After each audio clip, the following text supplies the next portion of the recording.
And as he sat upon the Mount of Olives, the disciples came unto him privately, saying, Tell us, what shall be the sign of thy coming, and of the end of the world? And he said, Now here's a prophecy, my friends, that in the latter days there'll come such times as there had never been, and never will be once again. It's in Matthew 24, and it's right now at the door of our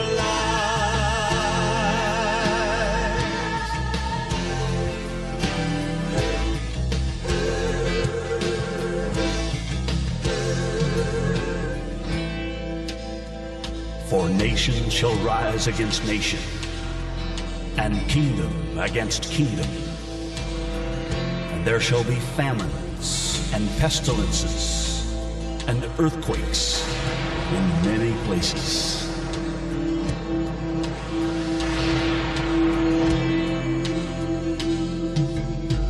Now here's another word of truth.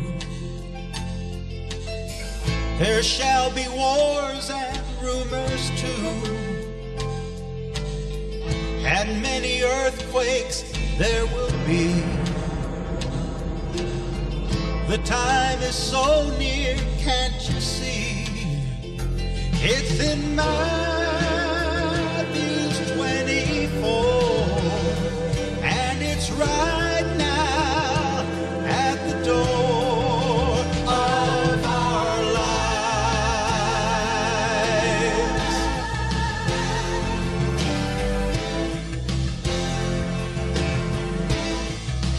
Jesus Christ, Jesus Christ.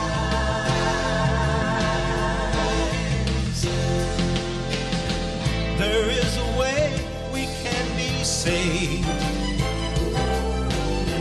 before it gets too near the end. Accept the Lord into your hearts. There is no other way, my friends. It's in Matthew 24, and it's right now at the door of our lives.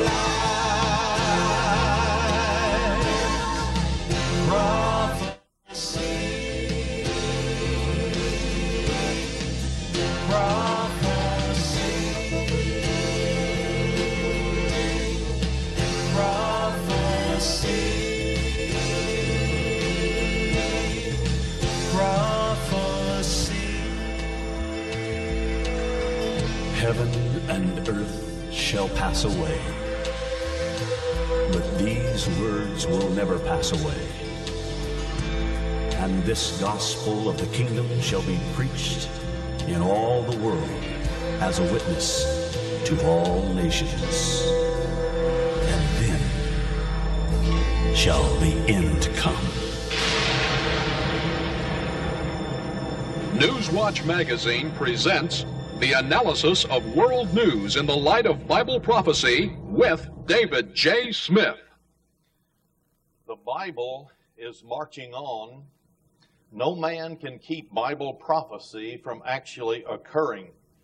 In Deuteronomy 28 and verse 1, it says that if the nation, Israel at that time, but this applies to any nation on the face of the earth, and if it would only obey the Lord our God, His commandments, keep His statutes and His judgments, that nation would be blessed above all nations on the face of the earth.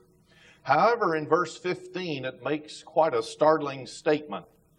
It says, But it shall come to pass, if you will not hearken unto the voice of the Lord your God, to observe to do all His commandments and His statutes, which I command you this day, that all these curses shall come upon you and overtake you. The rest of the chapter shows what will happen when any nation disobeys the living God of the universe. The principle of cause and effect goes into operation, and it's according to the nation itself and the individuals that make up that nation as to whether it will be a blessed nation or whether the curses will pass upon it. If curses pass upon that nation because of disobedience, then what are some of the effects? When you read Deuteronomy 28, starting in verse 16 through the rest of the chapter, it shows undeniably that the nation would fall apart. There would be internal infiltration. There would be external vices that would be placed upon the nation, and that nation would eventually crumble and fall. I'll begin to unravel some of these things that are happening to the United States of America today because of those curses that have been placed upon this country. Back when this country was first founded, it had a judiciary system that was based upon English common law. There were 12 jurors under this original system, and the original documents that are placed in the archives of the United States. And anytime anyone went in for trial, they had a trial by jury. There were 12 individuals of their peers who would sit in judgment. First of all, they would judge the law to see if they had violated or if that law was a right and just law, whether the person should have been brought before the court and the judges in the first place. If the law was not constitutional, and if it was not according to the common law based upon biblical principle, then the law was struck down as null and void. And the case was dismissed, and the individual went his way, a free man or a free woman. This is not the case today. When you go into the jury room, the judge instructs you, or the jurors, that they are only to judge the individual as to whether he or she violated that law. Meaning, no matter what law has been passed, whether the people who passed it were evil individuals, they had intent to subvert and overthrow the government, and they had wormed their way into places to pass laws. If those laws were against the Constitution or the common law of the Bible, then they were only to judge the individual whether they broke that law or not, and not to judge the law. That's why law after law in America that at one time would have been placed aside, and people would not be in prisons today, that's why they're there. Because you only judge their evil laws that they are fostering upon the people. But God said if we violated His way of life, and if we turned away from His living commandments and His statutes and judgments, then this would be one of the effects. There would be no such thing as righteous judgment in the land anymore. From the Soldier's Training Manual, issued by the War Department on November 30th, 1928, notice the definition of two different forms of government. One of them was democracy. Here is the definition given by the War Department of the United States government. Democracy, a government of the masses. In other words, you can vote, 51% can vote a new law into existence that would discriminate against the other 49%. I'll continue the quote. Authority derived through mass meeting of any form of direct expression. Results of this form of government, mobocracy. There is no fairness in this form of government to the people. Notice what they said in this War Department document the attitude would be of those nations that ruled in a democracy. Attitude toward property becomes communistic, negating property rights. Have we seen this in the United States of America today? Have we seen a communistic system being placed upon those who have private rights, property rights? You own your home, and all of a sudden they pass taxes by a simple majority, and then if those individuals cannot pay that heavy taxation, Or is your house sold out from under you and your right of ownership of private property taken away? This is called a communistic attitude. It goes on to say in this war document, the attitude toward law is that the will of the majority shall regulate, whether it be based upon deliberation or governed by passion. And when people are inflamed and impassioned, they rule according to their emotions and not according to absolute standards of right and wrong, which God's law is. It says they will rule according to prejudice and impulse, without restraint or regard to the consequences in the long run. The result is demagogism, a license to disobey law, agitation, discontent, and eventual anarchy. When a nation goes into anarchy, it is overthrown eventually every time and a dictator is set up. Now do you understand why they have replaced the constitutional republic with the terminology democracy? And that's all you hear on the national media when they talk about the form of government we have in this country. Democracy, democracy. That is mobocracy, and it has nothing to do with the Constitution of the United States whatsoever. Notice now what they say in this War Department publication about a Republican form of government. Authority is derived through the election by the people of public officials who are best fitted to represent them. The attitude toward property is respect for laws and individual rights and a sensible economic procedure. I grew up as a teenager in the 50s.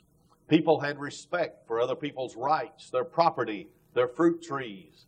They had respect. They called each other Mr. Smith, Mrs. Smith, Mr. Jones, Mrs. Jones.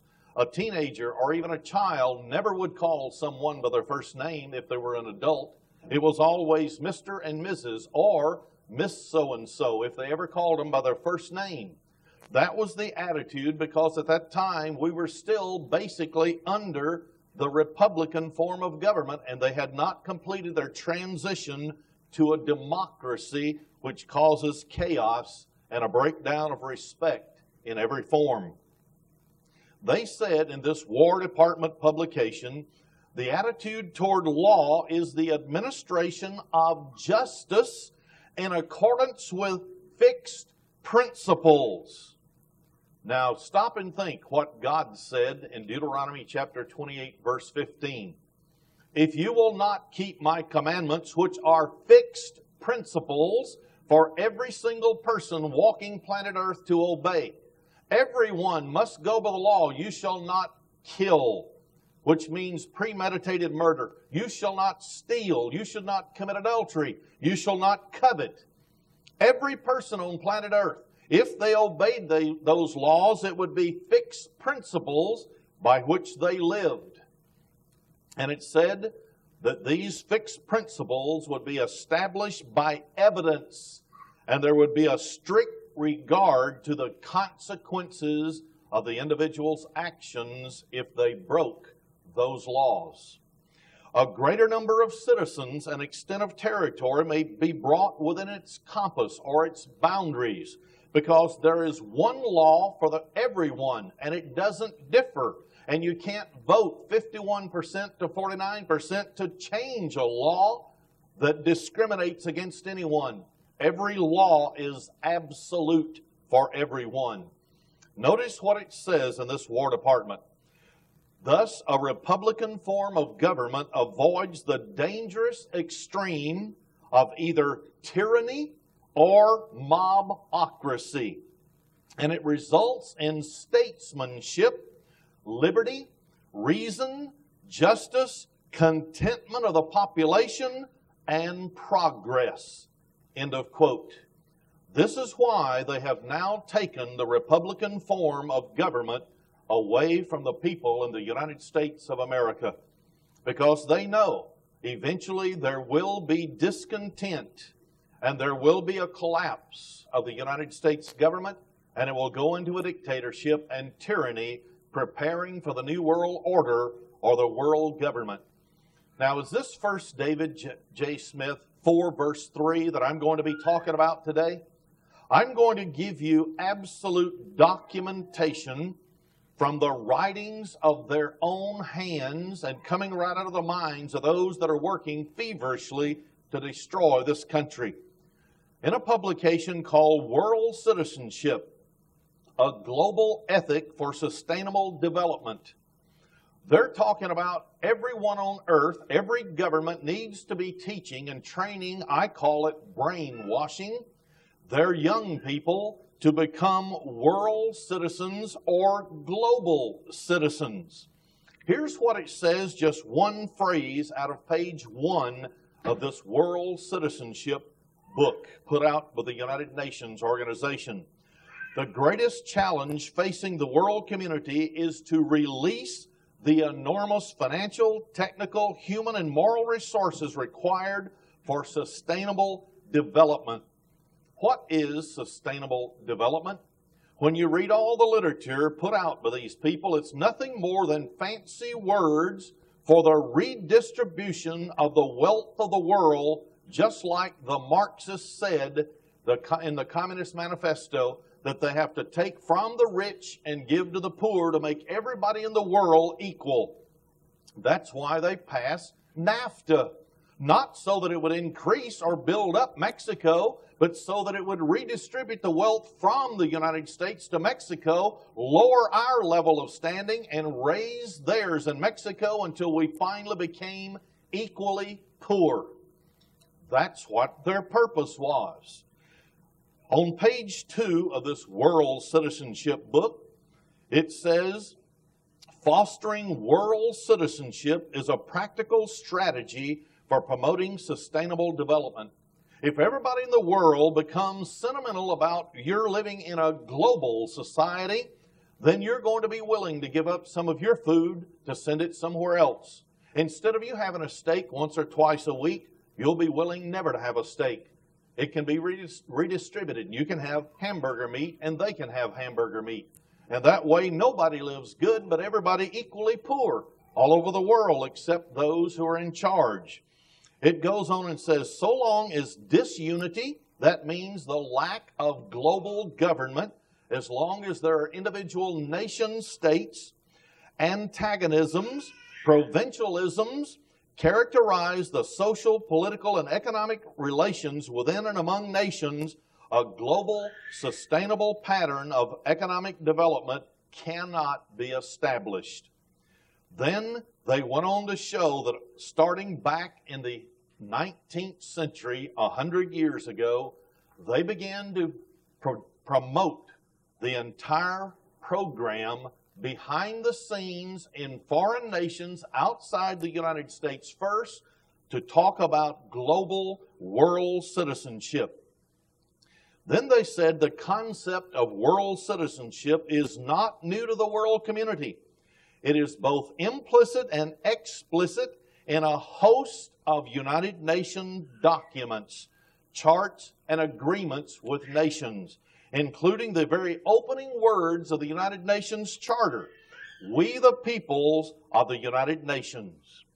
It is already being promoted around the world across all cultural boundaries. End of quote.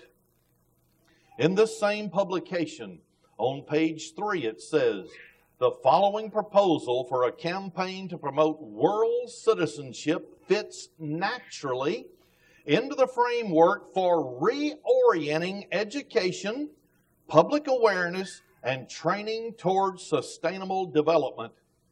In other words, they said they have to re-educate the world and to make people aware that they're developing world citizenship, and no longer are you to have a loyalty to your individual nation state.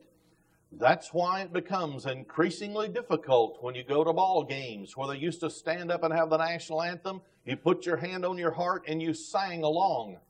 Now, fewer and fewer people do it. It's an embarrassment because of the public pressure that's being placed for world governance.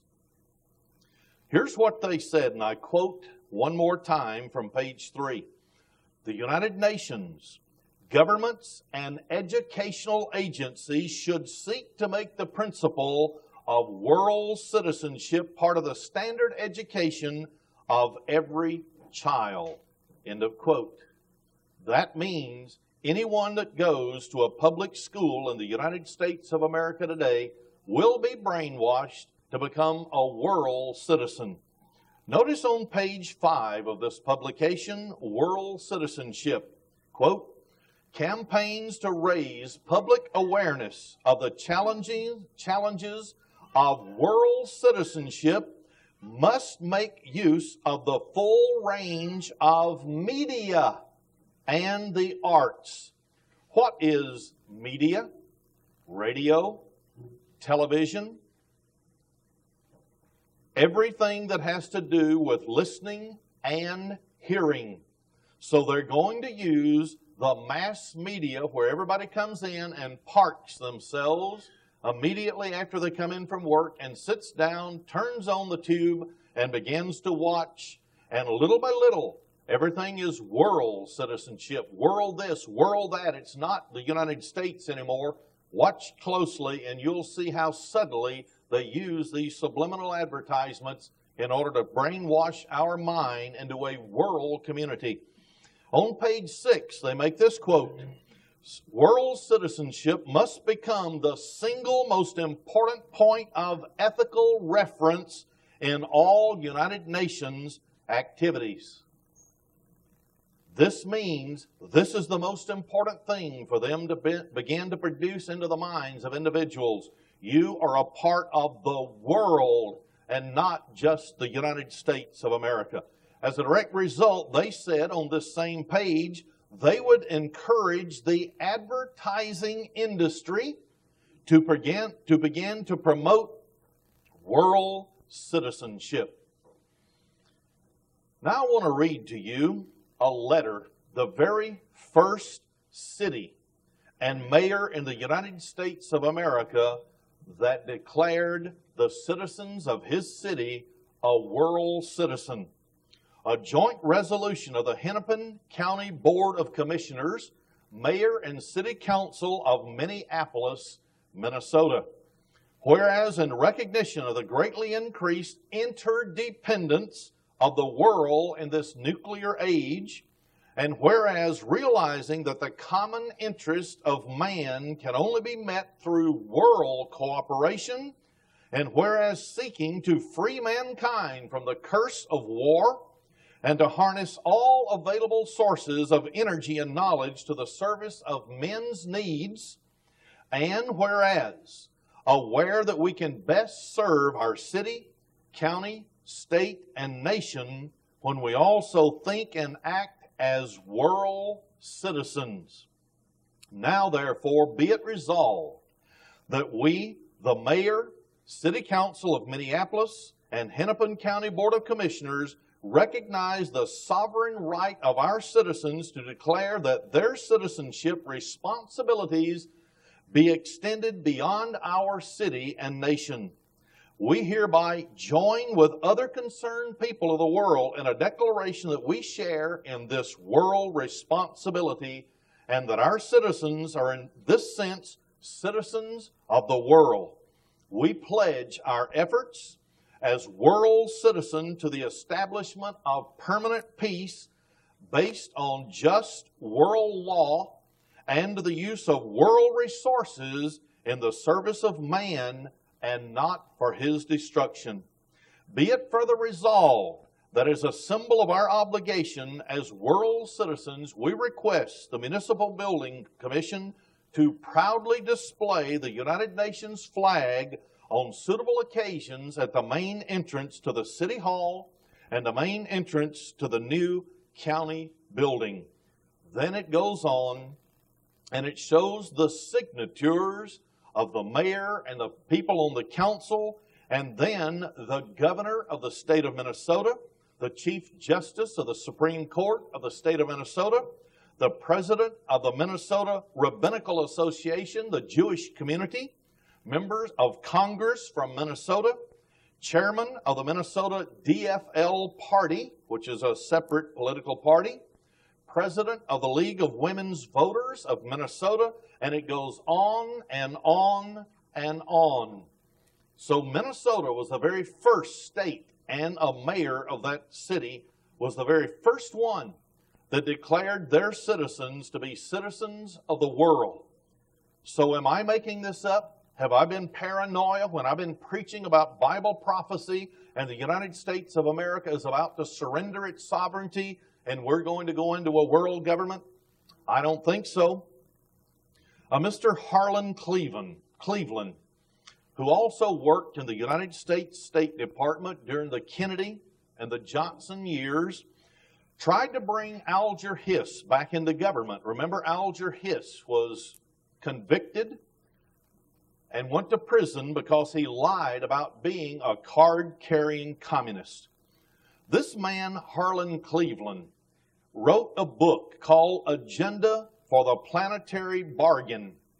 In other words, he talked about world government. This was written for the United Nations organization. It was released in 1976 by the Senate Committee on Foreign Affairs. Here's what Harlan Cleveland called for. Number one, that they were to create a world food bank. And instead of the United States having supplies and surplus in our country in case of drought for our country, all of our surplus would go into a world food bank to be equally distributed to all countries of the world, any that needed it. Secondly, he called for the provision for international control of all sources and supplies of food. International control. Do you think that if they have control of the food supplies on a global basis, that it will matter whether you get food or whether anybody in India, Africa, if they equally distribute it the way the Marxist communists say so? No, people in this country will be no different than other people. So you may have some today, or you may not. He said, thirdly, he wanted to internationalize the commodity markets. Number four, establish international control over the wealth of the oceans and the deep sea beds. So what happened? The United Nations now has a treaty with the United States and other countries, and we have to get permission for use in the oceans. He said, a fifth point, to provide for international control of the weather at human command. How in the world could this man write that they would give into the hands of an international body control of the weather unless there are machinery that is in place today, discoveries by the Soviet Union and the United States, and they took it right out of Tesla's 900 patents in the United States Patent Office, in which they can control the weather to create weather war, drought, famines at will, whether they can make hurricanes and tornadoes at will. They can create earthquakes wherever they want along fault lines. Why would they say this? Unless it's a reality, and it is. Number 6, he said he wanted to rewrite the rules of trade and investment. So what do we have today? NAFTA. We have the free trade agreement between Canada and the United States, so it effectively removes borders between those three countries. Then a 7th point, they wanted to create a world currency. Does this sound like Revelation 13, verse 16 to 18 to you? Where no man will be able to buy or sell unless he has the mark.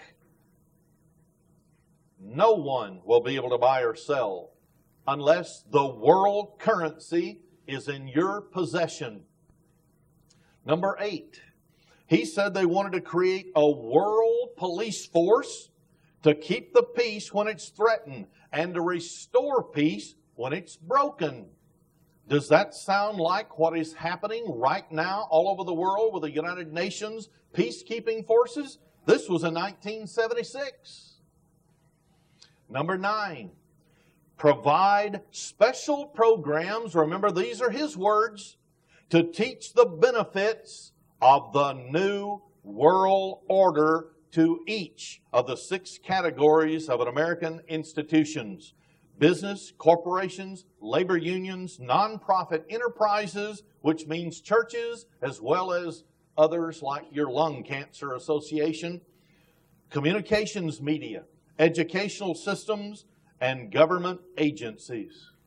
Harlan Cleveland is a former ambassador to NATO. You must understand what the North American or North Atlantic Treaty Organization was. It was a division of the United Nations organization. So when he was a former ambassador to NATO, he was a former ambassador to the NATO, which was a division, one of 10 global divisions of the United Nations organization. Also, Harlan Cleveland was the Assistant Secretary of State. He was a Rhodes Scholar. What was written in the Senate Subcommittee on Un-American Activities way back in the 1960s? Rhodes Scholarships were given to individuals who were trained to subvert our way of life in this country. He was a longtime member of the Council on Foreign Relations. He was also a director of the Aspen Institute for Humanistic Studies, Humanism, and in which they also began to teach brainwashing and mind control. He also was a part of the program in International Affairs, which was a leftist communist think tank located in Princeton, New Jersey. And he makes clear what he's aiming at in his report. That is world government through the United Nations organization. And that's exactly what it says in Revelation 13, that there will come a rise of an end-time government. And that government will bear rule over every nation, language, and tongue. That means the totality of the world. There is a chart that is put out by the United Nations organization. I hold it in my hand. It says United Nations member contributions. The United States of America is the number 1 contributor. They contribute right at 28% of the total global budget for the United Nations organization. Yet the United Nations organization is run by anti-Christian, anti-God personnel. They're working for the dismemberment of the United States and to take our national sovereignty and to make a global religion in which Christianity would be merged with pagan religions. And if you weren't a part of the world religion, you would be an outcast from that system. Here they are taking the tax money of a nation that was declared to be a Christian nation in a 9-0 decision of the Supreme Court on February 29th, leap year of 1892. Taking that money in order for us to actually create the beast system and sustain it for the purpose of eventually killing some of us, encamping others in their concentration camps. Others will get away and they'll be under the protection of God. But here our money is being used by our own government to enslave us.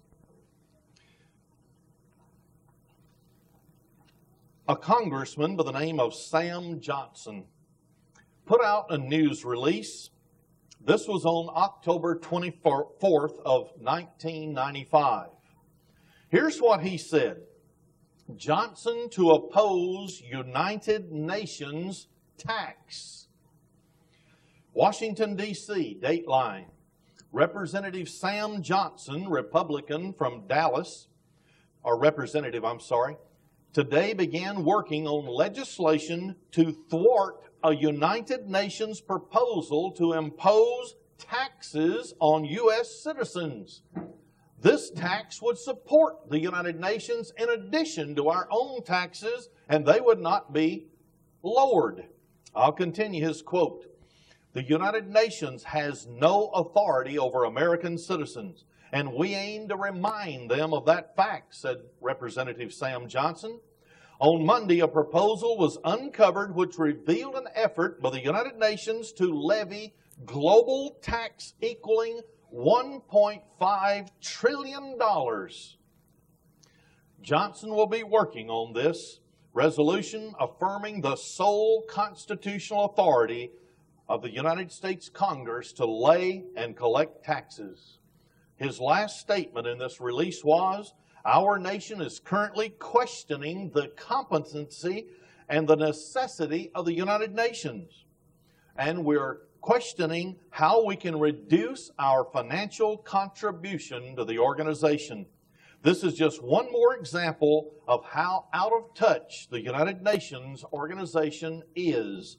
End of quote. A U.S. Senator, Conrad Burns from Montana, gave a release to the newspapers on Monday, September 11th, 1995. Here's what he said. This was in response to the United Nations Educational, Scientific, and Cultural Organization. And it says, Byrne calls UNESCO intrusive, reacts to World Heritage Committee meeting on proposed New World mines. Washington, D.C. Montana Senator Conrad Burns today had the following reaction to the UNESCO World Heritage Committee. I'm not going to repeat all of this. All I'm going to do is summarize it. He said that UNESCO is a United Nations organization, and what it's for is actually to take over internal mining procedures in the United States of America. They would have the authority to determine which mines would produce, which ones would be closed down, how much land area around the mines should be reserved for habitats for birds and animals and so on. That means the United Nations organization would be on the soil of America telling us how to use our own land. There is a newspaper article that I want to quote quite extensively from. It says, "Will people give way to the ecosystems? Proposed actions would limit property rights and population." I've talked many times about how they created AIDS, man-made virus in the laboratory. They created other types of viruses and biological and chemical weapons, which was used in Saudi Arabia on 27 different countries. And now people are dying, up to 15,000. The latest count are sick. Most of them have died. 12,000 and 3,000 are in the process. And that does not even count the family members of these veterans that came back from there. This was a part of the lowering of the population and introducing man-made agents into society that our systems cannot reject. Notice what they said. The federal government considers people to be a biological resource that must be managed to protect the ecosystems. Did you know you're a biological resource? You're not a human being. That's why when they take over the world, they already have said that human beings will be work units. You'll be assigned a number, and they'll track you as a work unit, as a tax-paying unit, all the way through society, all of your purchases and everything. That is, if you're a part of the system, God Almighty says, don't be. It'll be wiser not to be. He went on to say, the government also wants to manage human reproduction to achieve its ecological goals, according to internal documents from the Environmental Protection Agency and the Federal Bureau of Land Management.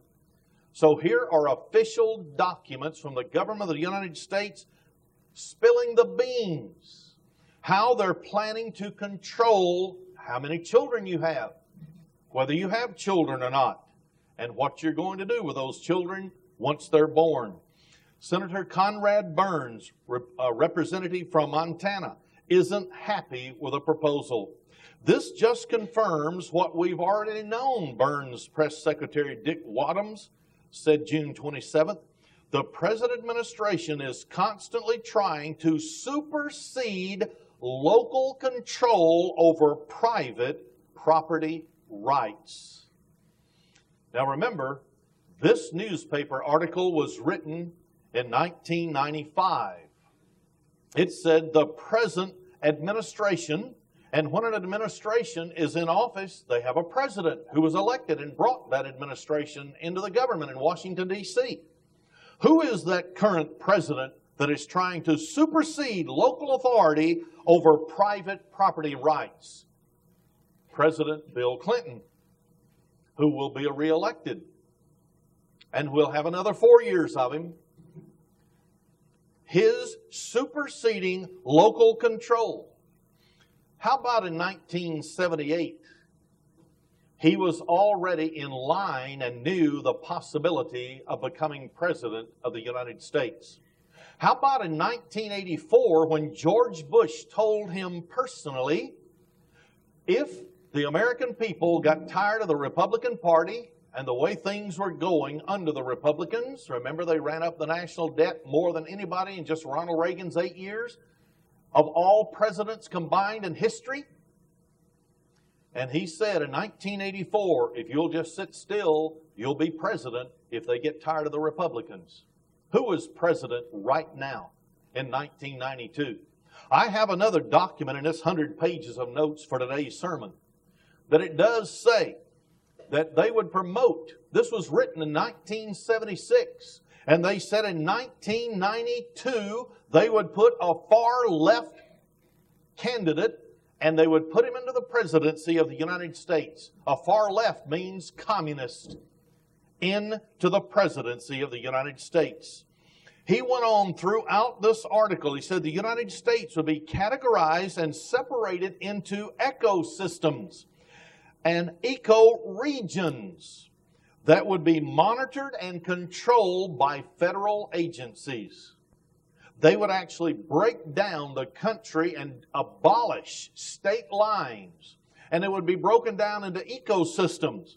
And they would have certain areas that would be off limits to the American people. And it would be under the control of the United Nations organization, which is being denied by the federal government right now. But it's still true because you can get the facts and the documents to prove it. And I've got them in my hand right here. Even pictures where in the Great Smoky Mountains, the United Nations organization is listed right on the big billboard stating that this is a United Nations ecosystem. And there were so many complaints, the words disappeared, but not before the pictures were taken to prove it. This article says the EPA, Environmental Protection Agency, favors a national ecosystem management plan that will not require congressional approval. Does that sound like straight tyranny and communism? No representation of the people? So, could the United States of America become a communist country without a shot being fired? Now, it won't. But I'm saying the legal groundwork is being laid. Oh yes, there's going to be people in this country that will rise up. They will not lay down and let international communism take over. Therefore, there will be blood in the streets. I'm not advocating it. I'm just telling you reality. I've talked to some of the people. They said they'll not allow it to come into this country. If we were independent and an independent nation state, then Washington, D.C. could never let the EPA become an organization without congressional approval. Because we would be an independent nation and we would only delegate certain authority to Washington, D.C. But since all states' rights are gone, they feel they can do anything they want to. I'll just skip over the rest of that particular article. There's the cover page for the Global Biodiversity Assessment section. It's called Section 10. I'll kind of hold it up briefly just to let you see it does exist. In this particular Global Biodiversity section, I want to quote the first paragraph of the introduction. I want you to see there was an absolute blatant lie that was written into this.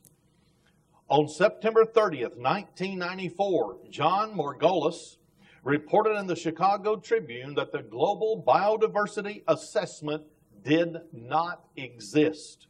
Quote, "There is no such document," said a member of the staff of the United Nations Environmental Program. "We have a biodiversity treaty and a secretariat," she said. "The Global Biodiversity Assessment is a process just beginning in which scientists from all over the world will monitor the world's biological diversity." End of quote. I'm here to tell you, this person lied outright. There was a biodiversity program in which they would take over regions of the world, declare it off limits to human population, and many of them are in the United States of America because I'm holding copies of that document right in my hand. In chapter 10, point 6, under legal measures for conservation and sustainable use of biodiversity, it says legislation is essential. Why is legislation essential? In order to confer jurisdiction and powers on public bodies and local communities for conservation. In other words, they are going to pass laws that makes it illegal. If you want to build a house somewhere and they say, no way, you're not going to build it. To be exact, right now in Austin, Texas, a man bought a piece of land, had one tree on it. He started to build an office. They said, nope, you can't. It comes under the Wetlands Act of the United Nations. He said, what do you mean? There's not any water on it. There's only one tree. They looked up in the file and said, this property says that there may sometime in the future be a bird that may about to become extinct and land and build a nest there. So we can't let you disturb the habitat. So here he has a piece of property and he is told, oh, you own the property. He said, well, I'll build a building. They said, no, you'll go to jail if you do. He said, well, I don't own the property. They said, oh, yes, you do. Well, then I'm going to build a building. No, you can't. Well, who owns this property anyway, me or you? You see, this is what they're doing. Under communism, they control property. There is no such thing as property rights. That's what they want in the United States of America. Every piece of property, they must control it and give you only the thought in your mind that you own it. Down in 10.6.3, national legislation, it says, national legislation gives states police powers to control human activities. End of quote. You believe it doesn't exist? There it is. There is a government coming. They're going to own your property, my property, and if you want to go out and put a flower in the ground without personal written authorization from them, you can go to jail.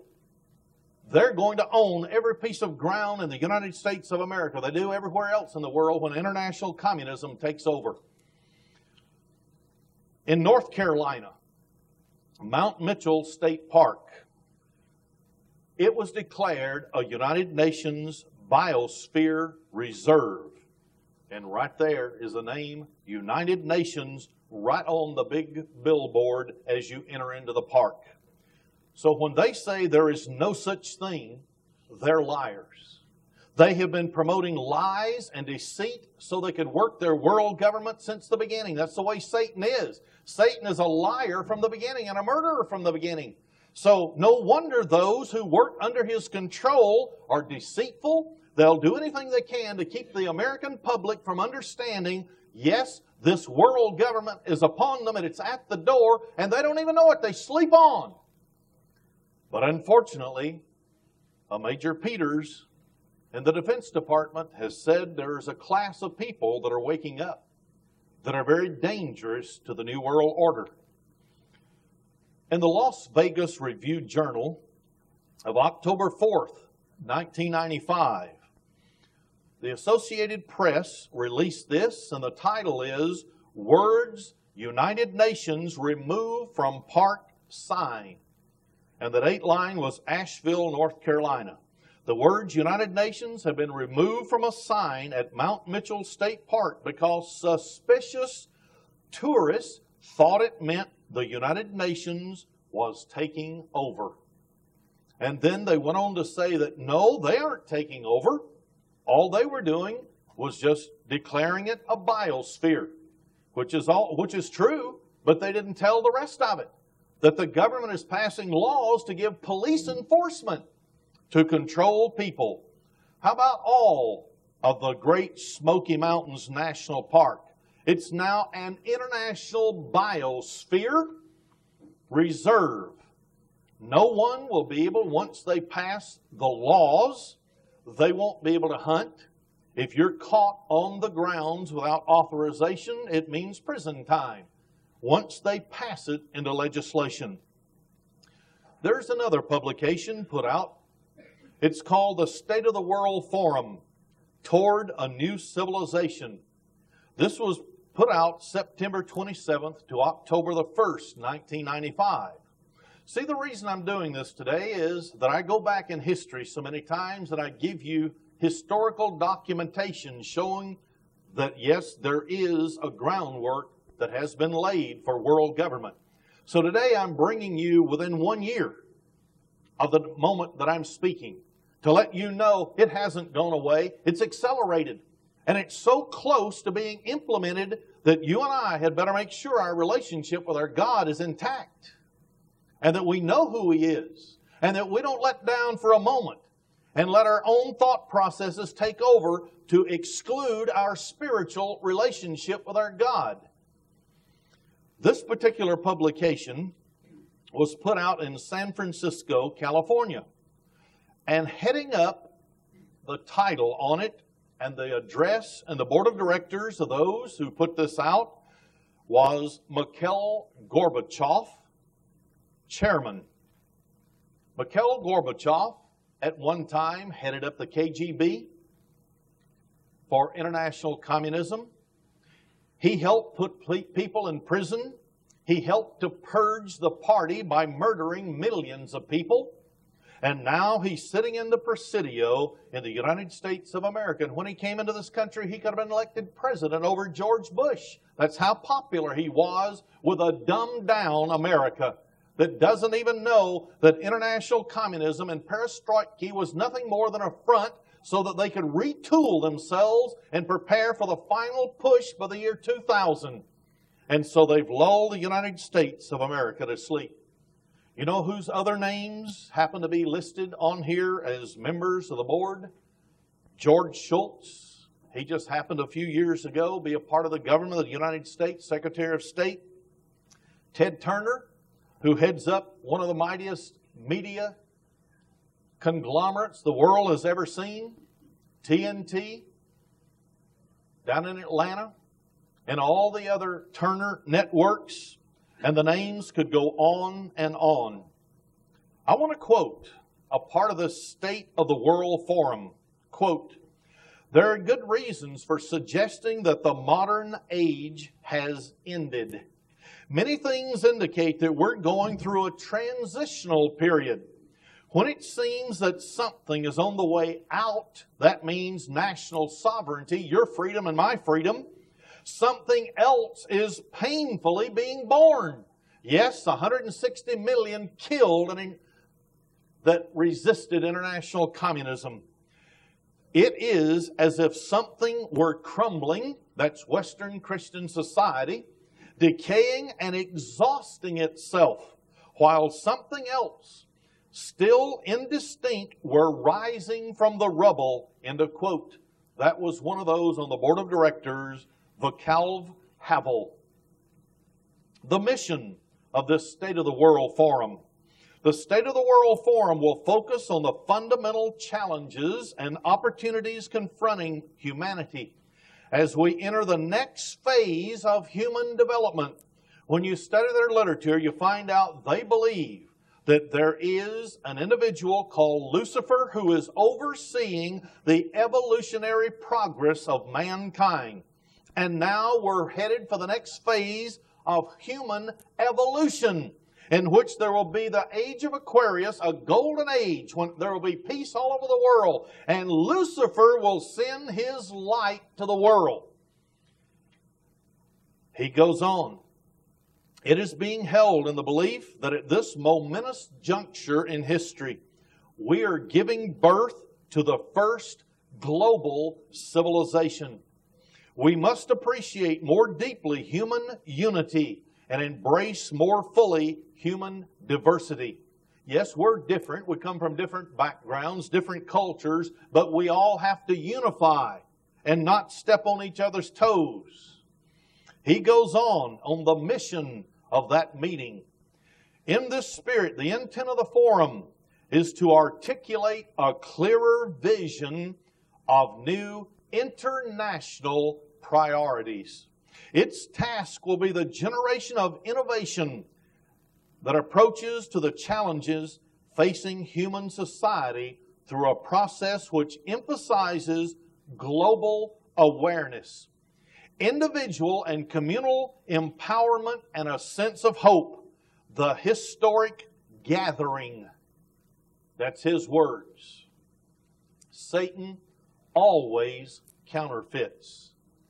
God is having a gathering himself, and he's going to bring people together, and they're going to be a light to this last generation before the year 2000 or during the last 3.5 years. How he will focus and how he will achieve it is his business. He's God. He can do anything he wants, but he will do it.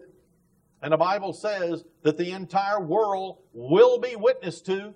Everybody on earth is going to know, and they will at least have heard that this civilization they call the New World Order is run by the wrong people and for the wrong purposes. And there is coming a new age, yes, where Jesus Christ will rule and where there will be benevolent, loving government and where everybody on earth will have one set standard called the Ten Commandments, the everlasting covenant of God. And if individuals have never heard of the everlasting covenant, they'd better read the book of Hebrews again, chapter 13, verse 20 to 21. It's always existed, the same standard for every person that's ever drawn breath.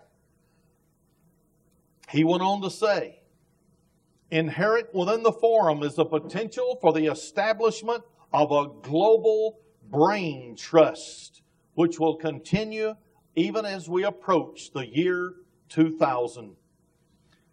In this State of the World Forum, some of the participants I mentioned were Secretary of State George Shultz, former Secretary of State, Ted Turner, and a man from bringing in the religious aspect from South Africa, Archbishop Desmond Tutu, who received a Nobel Award for Peace one year, and yet when you check into his background, you'll find out he is a communist. He helped to overthrow the government to help bring in the communist government in South Africa right now. I just want to give one little statement on page 3 of the State of the World Forum. In new ways, our political leaders are challenged to provide the framework for stability and regulated human interactions. Now, let me ask you a question. If your actions are regulated, that means you're controlled. That means you have no freedom of speech, you have no freedom of religion, no freedom to own private property, because everything you do is regulated. That's what he just got through saying. They had a huge forum in the Presidio, one of our military bases that was closed, the only one large enough to protect us from an invasion from Asia and the Pacific Ocean. And they closed it and set it up so he could go there, Mikhail Gorbachev, and hold a world forum for leaders from all over the world to tell them all governments must start regulating their citizens. Tyranny, that's what it's called. One of the round table discussions, and they had many of them, but round table discussion number 14 was the new architecture of global security, in which they discussed a United Nations world police force that would be intact by the year 2000. so that no nation would be strong enough to stand up against the United Nations. And one way they decided at this forum that they can control people was through food. This is not new, however. All the way back in 1974, Henry Kissinger, former Secretary of State, anybody that knew his background knew that he was a double agent. He was a communist. His communist code name was Boer in World War II. And yet he was the most powerful man when Richard Nixon stepped down from the presidency. He actually outlined a National Security Council program, and it was called NSSM 200. They outlined a covert plan to reduce the population of the world through birth control and war and famine. Created famines. And they would create wars to displace whole populations so that most of the people, the civilians, would die from starvation. What have they been doing in Africa for years now? Do we see the huge camps where the nomadic people have to come and try to survive? And if they try to airlift food into them, most of it is sold on the black market. To be exact, some of the food that was supposed to go to feed the Ethiopians, it was sold on the black market. And none of it got to the people that were being systematically starved to death by the Marxist regime that took over Ethiopia. I only want to mention one quote from another article entitled, "United Nations Plots One World Government." Despite the liberal distribution of the word human or humane throughout the United Nations, there is a specific report that talks about how they're going to reduce the population, they're going to sterilize people, and this type thing. They said human beings are not a high priority. James Gustav Speth, S-P-E-T-H, head of this United Nations project, was a director for the Carter administration's Global 2000 report, which demanded, didn't ask, didn't request, but demanded that the world population be reduced to 2 billion from the current 5.5 billion by the year 2000. Now do you see why there's wars, why there are upset weather conditions, and why there is no harvesting of crops so that we can send it overseas anymore? Why was the greatest crop area for wheat and corn in the world devastated in the last few years? So they couldn't send it outside the borders to feed the rest of the world. So starvation will take place. Here is the Human Development Report of 1994, a picture of the cover page. This Human Development Report is exactly what they were talking about. The reduction of population, the starvation of people, and to create wars to cause people to be nomadic. And if you're nomadic, you can't be settled in one area. You can't turn the ground over, plant your seeds, wait for the food to grow. So that means you're dependent upon somebody else. And when you're dependent upon somebody else, you're going to starve to death in the third and fourth world countries. That's exactly what they have planned. Do you feel from everything that I've shown you and the cover pictures of the documents that we have a nice group of people running the world? I don't think so. I think they're under the sway of Satan the devil, and he is a real person, not a human being, but composed of spirit. He can materialize and be seen by the human eye in the physical form, but he and his demons are in control of every government on earth, including the United States government. When Jesus Christ went up and he was tempted by Satan in Matthew 4 and Luke 4, Satan took him up and showed him all the nations of the world. Jesus didn't talk back to him. He said, yes, I know you have authority to give me kingship over the world if I'll only bow down and worship you. Anyone that will bow to Satan, he will see to it they have power. He'll see to it they'll succeed in this life, but not in the future. It'll require wholesale repentance. As a direct result of all these documents that I've shown you that are 1994, 1995, and if I get time, I'll get to the ones in 1996. Before these were all put down in their final plans, they began to pass laws in the United States to prepare for the day when they would have tyranny. They would have martial law and implement every one of these. I'll only mention a few of these. Executive Order number 10,995 gives the government the right to seize all communications in America. Every radio station, television station, every ham radio. All types of communications. 10,997. This is executive orders. Congress didn't vote on it. The Senate didn't bring it up. No, one man called the President of the United States wrote it. And then 30 days later it became law.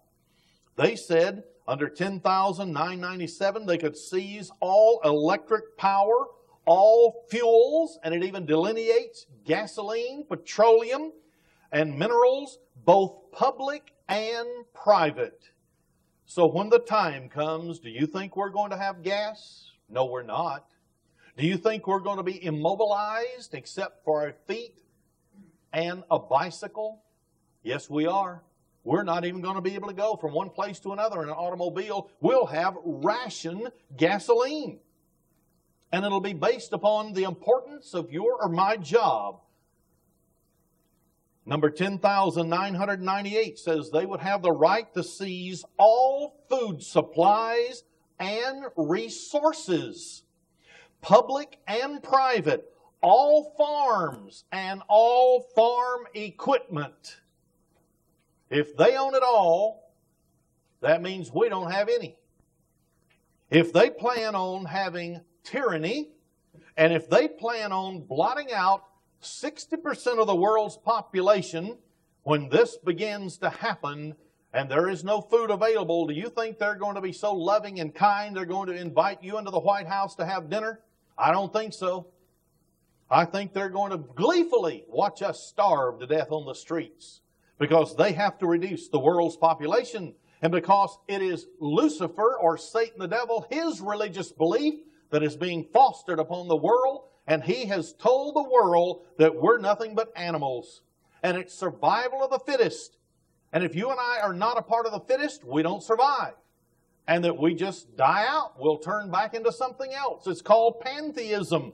You don't really die. You just become a part of creation somewhere else. You're dust somewhere, or plant food, or become cat food. Who knows what? But you and I, we don't really die. We're just recycled. In number 10,999, they said that they would be able to seize all means of transportation.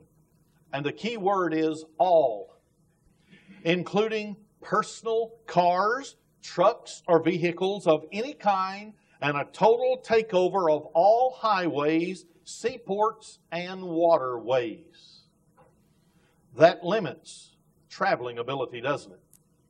You know, if the great God of the universe, and He is great, He created all things, but if that great God were to put in the pages of the Bible one little set of scriptures that said, I'm going to protect a group of people that are called by my name because they love me, they're daring to step out when the rest of the world will compromise, I'm going to see to it those people don't have to go through all of this. Oh yeah, they'll start out in the persecution, then they'll fly into a place that I'm going to prepare for them.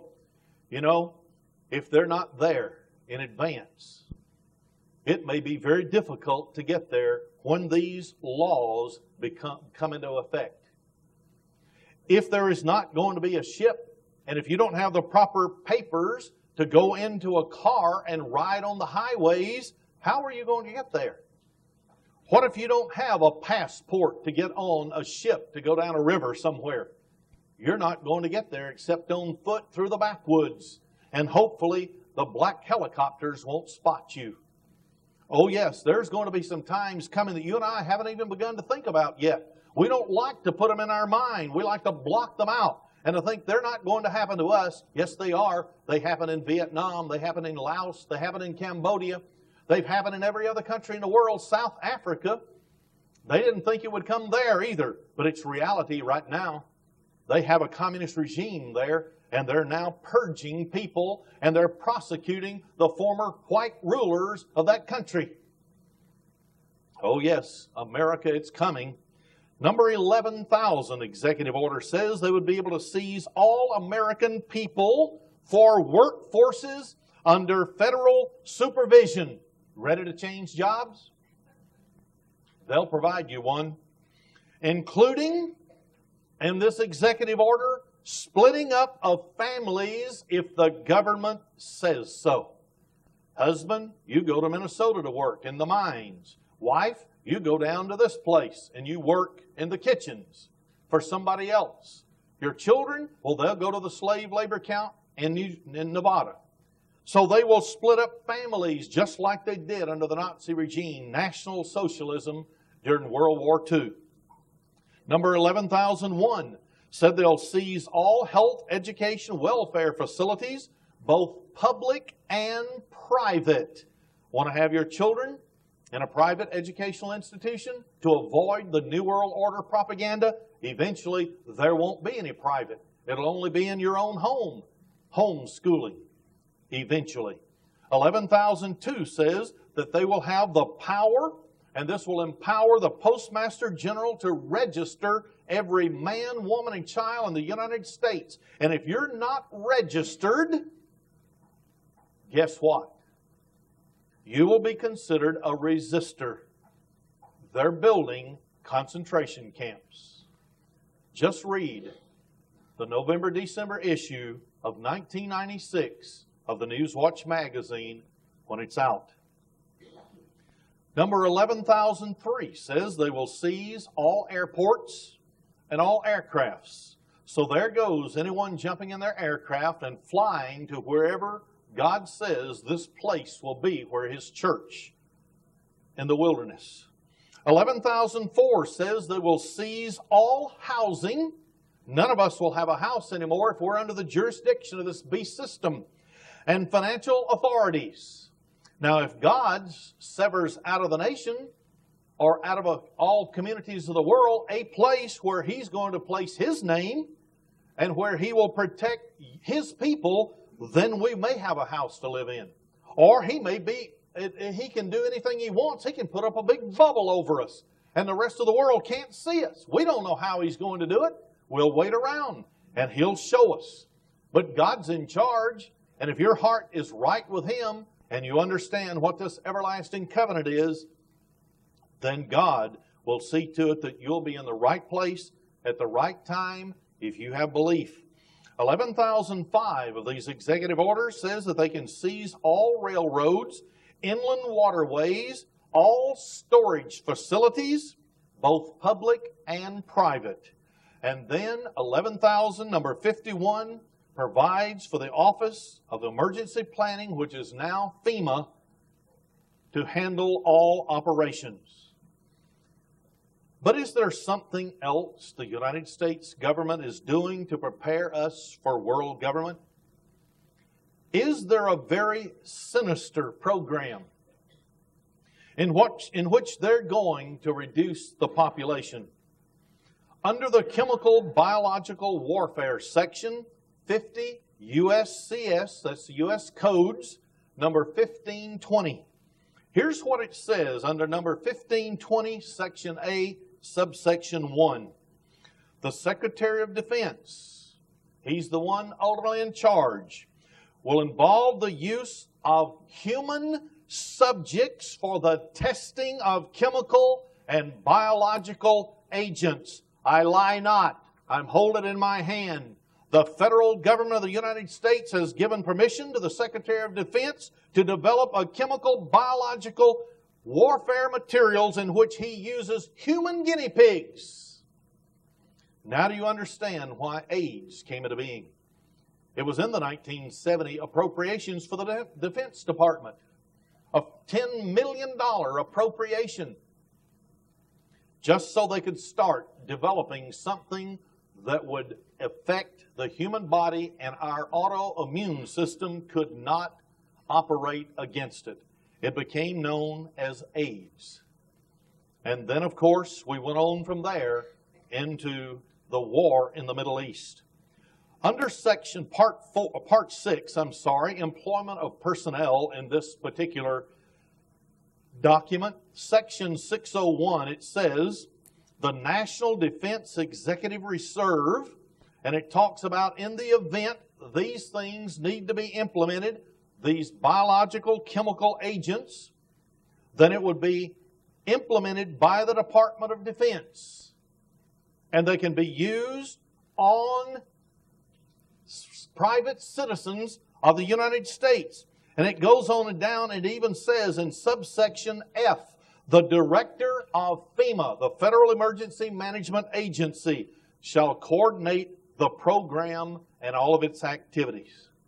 And it talks about establishing recruitment for people to administer the program, training of them, and the activation of the program. This is reality in our country. Do you realize the United Nations had a meeting in China just in 1995? I want to read to you the front page.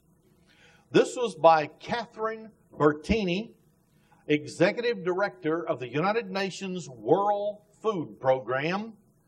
This was the caption of their brochure in Beijing, China, the United Nations Fourth World Conference on Women, September of 1995. Here is the heading on this brochure: Food is Power. We use it to change behavior. Some may call that bribery. We do not apologize. Are they going to use food to control the world? Yes, they are. It's in their plan. They planned it in 1995. They finalized it. Even in Reader's Digest, which for years was a conservative magazine or booklet monthly, they had a big caption in there: the United Nations is out of control. And a man went to the United Nations organization and began to read all of their materials. And he came to the conclusion that the United Nations organization is a giant world bureaucracy that's going to create nothing but horror, and that it should be abolished, and that we should get out of the United Nations and get it off the shores of America. And here is just one of the captions in that magazine. And he discovered this, going through all the documents of the United Nations organization. And remember, these documents were approved by the Secretariat of the United Nations. United Nations food aid for Somali refugees was sold on the black market, while 50 people a day died at Dolo refugee camp in southern Ethiopia. So all this food that was the American people brought together, and it was shipped over in the big huge aircraft, they used it to raise funds for their operations. It was sold on the black market, and none of it reached the people that it was intended for. There was a newspaper article in the Los Angeles Times which referred to future trends. There was a man by the name of Lester Brown that was interviewed. I'll quote, "The world's ability to match its population growth with more bountiful grain harvest has finally come to an end, ushering in a new age of scarcity in which food prices could soar to record levels, while food supplies fall at record lows." Who is this man that was interviewed and said that? And this went out all across America in the newspapers and on the national media, television, and so on. He happened to be the head of World Watch Institute, which has been cited in the past as a Communist Front organization. Now, this particular man, Lester Brown, is a one world promoter. And of course, this is the promotion of lies. There was deliberate weather war made to destroy crops in the Midwest of the United States. And then there are government programs which farmers have told me about, where the government When you enter into it, the government pays you and they can tell you what crops to grow, which ones not to grow, and when you cannot grow crops at all. You don't control your own land. So how is this famine going to come? It's not going to be because the world cannot produce the food. We can produce enough food in Kansas to supply 60% of the world alone. And that's a fact. And yet we're told that we're not going to have the food. It's because those in charge of this United Nations world government that's coming is going to use food against the American people, not only America, but the world. And they're going to use it to reduce the population, and the ones that are left, if you cooperate, you will get food. If you do not cooperate, they'll starve you, or they'll take you to the concentration camps where they'll be more merciful. Maybe there'll be a gas chamber, or even better than that, a guillotine. You know the old song that says, it only hurts a little while. I've got a song for every occasion. There's another newspaper article from the Grand Forks Herald. This was Sunday, November 26, 1995. Food, it will cost you more to eat. And it goes on and talks about the fresh vegetables and fruits are being destroyed because of the weather conditions. And beef is now, because of the weather conditions, you can't raise beef anymore. It costs you more to raise it than you can sell it for, so people are trying to eat them up or get rid of them. That means there'll be a deliberate scarcity in this country, and this country feeds the world, basically. He says that a boom in United States food exports will cause some of the increase. That means the rise in prices, especially for fruits and vegetables. So while tight grain supplies caused by a strong export market and poor harvests, which raise the cost of livestock feed. So he says that's why the price will go up. But you see, over on the side in this article was a little box, and it says, "Is NAFTA working?" And this man tells the truth as to what's going on, because they brought about NAFTA for the purpose of destroying the economy of the United States and to redistribute the wealth of the world away from America.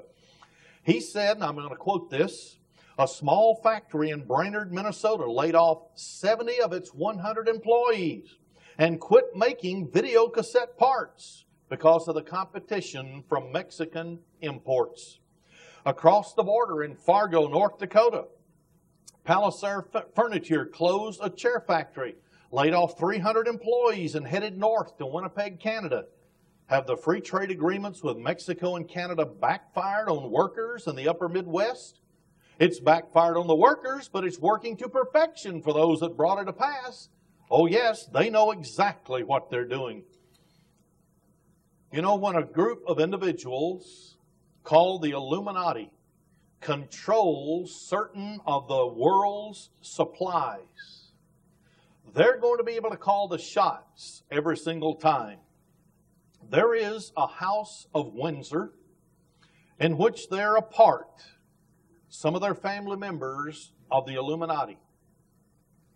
When you look and see how they control a great deal of the oil, gas, and coal industry, the food industry, the minerals, and the metal industry of the world, one family can have the say-so as to whether you get sugar or not, as to whether you're going to be able to have any type of grains or not, because they control Archer Daniels Midland, which controls 95% of the import-exports of the United States inside and outside of this country for grains. And so when they control everything, you and I are at their mercy. This is reality. The Bible says so in Revelation 13. There's going to come a global government. It's not going to have mercy upon anyone. Anyone who objects to this is going to be eliminated. And our only hope can be in the one and only Savior of this world, Jesus Christ. There can be no sideline activities for us. Our need is to make sure where our allegiance is involved right now. I know most people listening to this tape live in this audience, they've counted the cost.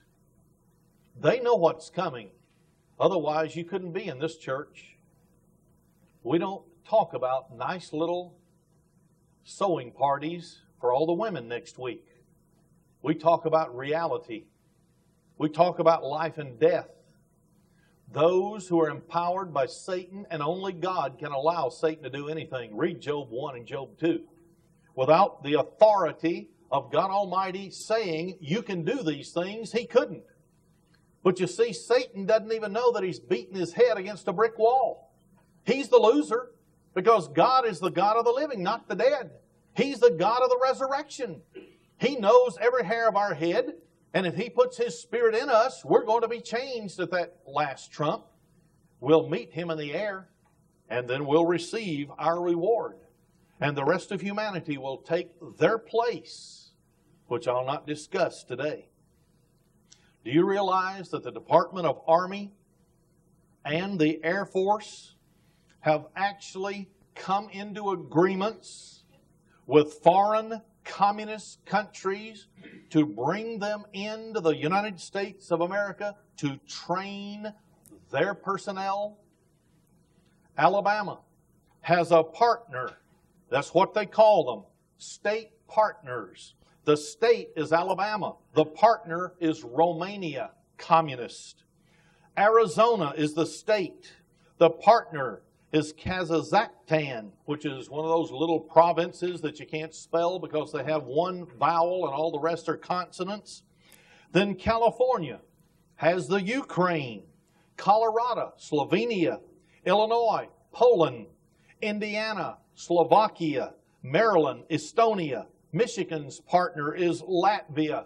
Ohio is Hungary, Pennsylvania, Lithuania, South Carolina, Albania, Tennessee, Bulgaria, Texas, the Czech Republic, and it goes on and on and on. And this copy came right off the Department of the Army and the Air Force with their own letterhead. So they are coming into the United States. And here's what this letter said. It is linking the National Guard of the United States with the Russian military. Now, this was put out before the dissolution of the USSR. So all the military at that time was Russian military. And then it goes on and tells about other states that are now going into agreements with other countries. Some of those are Alaska, Arkansas, and so on. And so eventually all 48 states in this country, 50 really, will have a partner in which they eventually will train them for the peacekeeping forces of the world. There are things that are happening now on an accelerated rate. It's called weather conditioning. There are hurricanes that now they've called them hurricane alerts because they're becoming more powerful than ever before.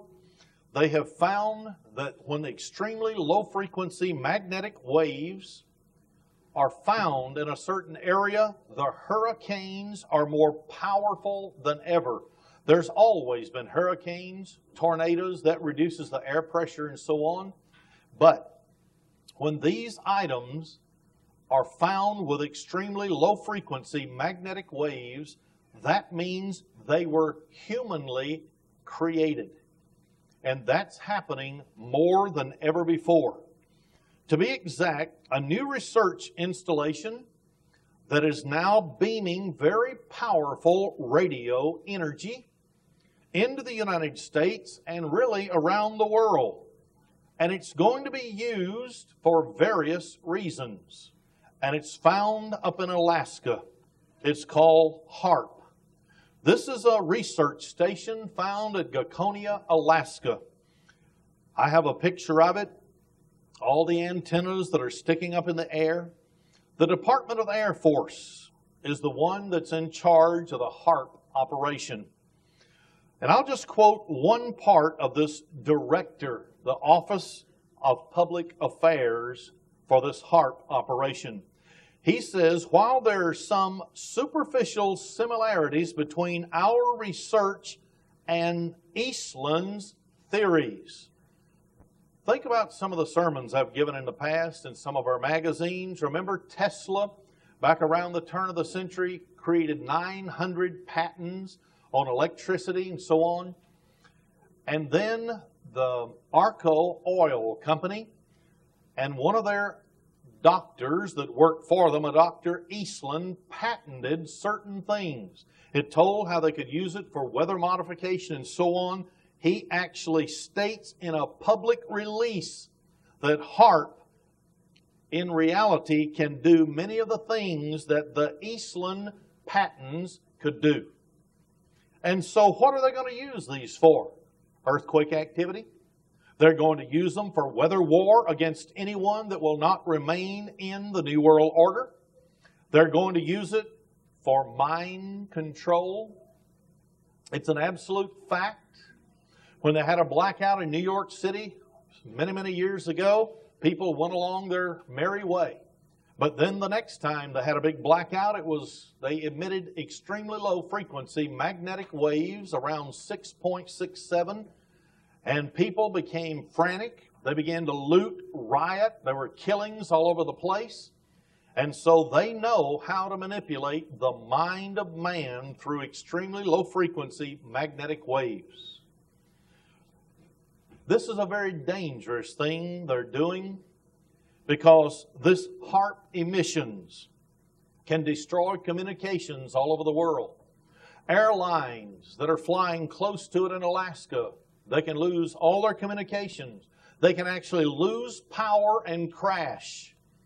They can actually, through the HARP program, they can generate an electrical outpouring of extremely low frequency magnetic waves in a single line. It would be nearly like beam warfare. They can actually knock down out of the sky any type of aircraft they want, and there is nothing to prove how it was done. Oh yes, this is going to be a very dangerous thing to the United States and the rest of the world, because it's going to be in the hands of those individuals who are empowered by Satan and his demons, and they hate human beings. There's so much I'd like to say today, but I realize there is something called the back end, and it can only sit so long until you begin to wiggle and you begin to lose circulation.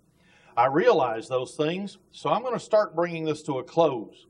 But one of the things that they did say that the uses of this HARP mechanism would be was that it could actually, these are scientists that have asked the government not to consider going along or going ahead with this HARP program. They said that the earth is run by magnetism, and when they generate a certain amount of extremely low frequency magnetic waves, and they go up into the ionosphere with these things, and they create bubbles, and it affects the magnetism. It's in Alaska, but it can affect the magnetism in Australia. Then the earth can begin to wobble just a little bit out of its orbit. Turn to Isaiah chapter 24 if you have your Bible with you. Isaiah 24. Verse 18 to 20. Mankind is on the verge of destroying himself if Jesus Christ does not return. I'll just read the last part of verse 18, the last phrase. For the windows from on high are open, and the foundations of the earth shake. The earth is utterly broken down. The earth is clean dissolved. The earth is moved exceedingly. What is it talking about here? Magnetism that holds the earth in its proper orbit. The earth shall reel to and fro like a drunkard, and shall be removed like a cottage, and the transgression thereof shall be heavy upon the earth. You see, there's transgression of God's spiritual laws, but there's also transgression of God's physical laws. And when the physical laws are transgressed, it affects the physical things around us. And when the magnetism of the planet Earth is affected, then everything that is stable about planet Earth in its orbit going around the sun, and even the moon going around the earth, all of a sudden can be affected. My closing scriptures today, and I want to admonish anyone that ever hears this by radio, possibly television, on a cassette tape or video. This is bad news I've been talking about today, but I want you to know the good news. And only you as an individual, I don't care who you are, where you are, only you can do something about it. You and I, no matter what, cannot stop this progression of world government. Physically and humanly, we can't do it. Therefore, it's up to you and me in our personal and private life to do something. It's found in Hebrews 13, verse 20 to 21. Now the God of peace that brought again from the dead our Lord Jesus, that great shepherd of the sheep, through the blood of the everlasting covenant. Jesus Christ was God in the Old Testament. He came in a human form and died to forgive us for breaking His everlasting covenant. The very same covenant given to Adam and Eve in the Garden of Eden. And the same one that it says in Hosea 6 and 7, that Israel broke. And so it is that Jesus Christ came and died to forgive us for violating His one and only covenant. In verse 21 it says, if we accept that shed blood to forgive us, then we can go forward. Make you perfect in every good work to do His will, working in you that which is well-pleasing in His sight through Jesus Christ. So Jesus Christ, by coming into our minds, can alter our course in this life. He can change us from a physical mindset to a spiritual mindset. That is the only way that you and I are ever going to be able to be translated from the kingdom of Satan into the kingdom of Jesus Christ of Nazareth. But if you've never heard of what the everlasting covenant is, that means as a private citizen you have the opportunity. It doesn't matter what the local church where you may attend says. It doesn't matter. They can deny till the cows come home that Jesus Christ died for the everlasting covenant. Just ask the minister if he knows what the everlasting covenant is, or if it's even mentioned in the Bible, and then you be the one to decide whether you're being told the truth. How can you repent of something if you don't even know what it is? Now, why am I saying that somebody has got to repent? The only way you can reverse the tide of world government run by Satan and his demons is going to be if there is wholesale repentance from breaking the everlasting covenant. Isaiah 24, verse 1 to 5. Behold, the Lord makes the earth empty. He makes it waste, turns it upside down, and scatters abroad the inhabitants thereof. And it shall be as with a people, so with a priest. And that should say prince, the government rulers as well as the average citizen. As with a servant, so with a master. So this verse tells us something is going to happen to every person on earth regardless of your status in life. Verse 3, the land shall be utterly emptied, utterly spoiled, for the Lord has spoken this word. The earth mourns and fades away. The world languishes and fades away. The haughty people of the earth do languish. Notice, the earth also is defiled, and that Hebrew word means polluted under the inhabitants thereof. Why in the world is the world going to hell in a handbasket and doesn't even know what's happening to it? because they have transgressed the laws. And that Hebrew word is God's laws, given at Mount Sinai. He's changed the ordinance. We have our supply of holy days throughout the year, but they are pagan holidays. We have rejected God's ways in Leviticus 23. And it says, we have broken the everlasting covenant. That's why this world is being allowed to go into the system. It is breaking everything that is dear to God. He said in Deuteronomy 28:15, if you won't obey my commandments, my statutes, my judgments, in summary, the everlasting covenant, then all these curses will come.